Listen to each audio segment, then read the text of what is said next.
Well, Mama told me when I was young,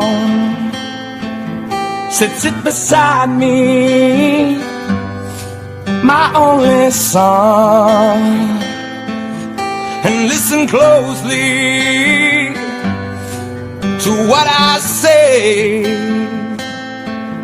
And if you do this, it'll help you some sunny day. It will.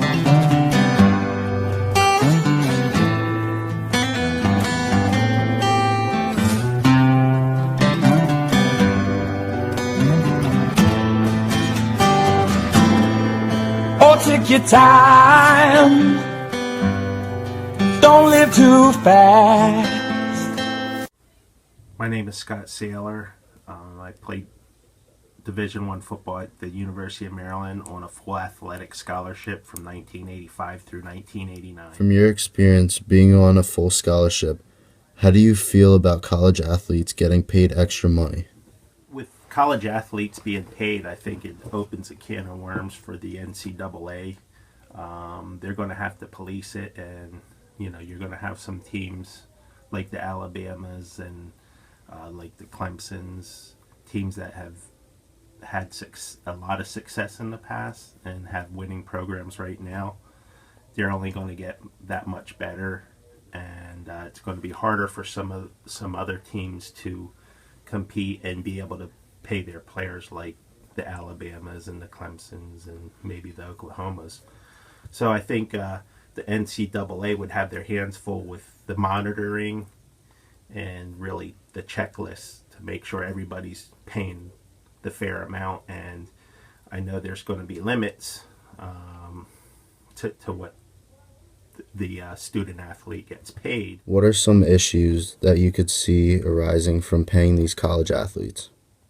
The biggest issue I see is usually on the Division I level, there are only usually football and basketball are the two revenue producing sports. The rest of the sports are carried by the revenue produced by football and basketball. So, with paying these student athletes, do you just pay the players from the revenue producing sports, or do you pay all the players, like all the athletes, including baseball, wrestling, swimming, lacrosse, then field hockey, volleyball, water polo? I mean, do you pay those athletes, and if so, do you pay them evenly, or do you pay certain percentages, for each sport? What kind of special treatment do some of these college athletes receive? Well, I think that, like, looking back at when I was going through the whole process, I think one of the biggest special treatments that I received was the whole application process.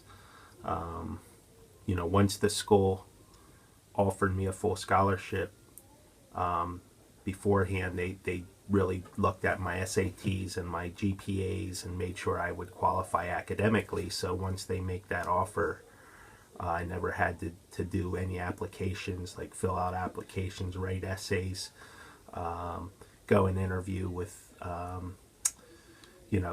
the dean of the school of choice as far as major.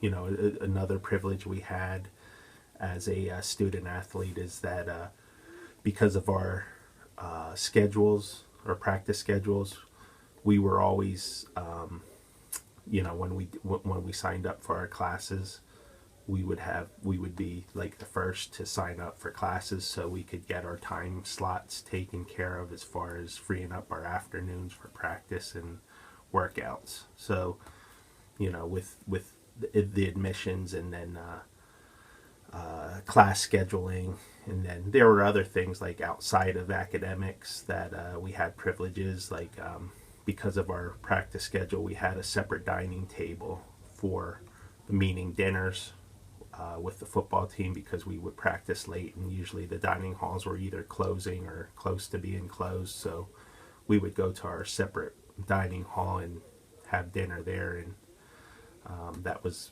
a nice privilege because we ended up getting like prime rib on Fridays, and sometimes they would even do like lobster and shrimp for special occasions. So it was nice. Some other privileges we had as a student athlete is we had access to tutors if we needed help in any subject across the board. I mean, they would have tutors available, which was always a nice thing. Also, with like student housing, we always had some nice housing, and we were able to select our own roommates, and because being on a team and your hours, and you needed to really get your sleep, so they would have you room with other teammates. So that was always a plus. Again, though, with the tutors, really, that was a big thing with tutors. And we as a freshman, you had to take it was about Monday through Thursday, from 7 to 9 o'clock in the evening. We had mandatory study halls, and that's where they had a computer desk set up for us, and any support we needed as far as electronics or computers, again, tutors, everything was available for us at that time.